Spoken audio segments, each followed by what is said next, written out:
Tani jemi në dimër dhe e dim se moti në këtë stinor mund jetë pak kapriço me gjithë ne. Ai i cili ka shpresuar në vetëm disa fjonga të lehta bore, ai është zhgënjur totalisht, sepse qielli siç duket është treguar shumë shpirt madh me rajonin tonë dhe na ka dhuruar një sasi të madhe të borës. Deri në 70 cm borë e butë. Kjo e ka zbardhur peizazhin e zonës sonë dhe njëherët ka krijuar kaos të vërtetë. Popullata në anën tjetër nuk ishte as pak e përgatitur. Shumica automjeteve nuk mund t'i bënin mballë një konfrontimi aq të madh me borën, me që disa prej tyre as që i kishin ndruar gomat verore.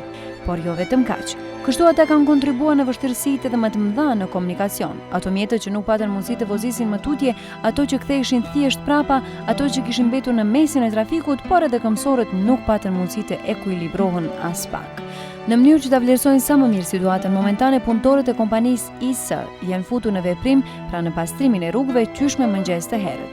Në stuhinë e madhe të borës, 26 punëtorë që nuk dinin të ndalin as pak, megjithse 4 kamion për pastrimin e rrugëve nga bora kanë udhëtuar gjerë gjatë nëpër gjitha rrugët e qytetit të Prizrenit për të evituar pengesat në trafik dhe lehtësuar komunikacionin.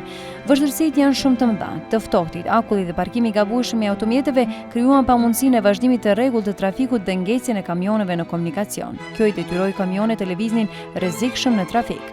Të lodhur dhe pa fuqi, pas disa orëve punë, punëtorët e kompanisë IS përmbushën misionin e tyre.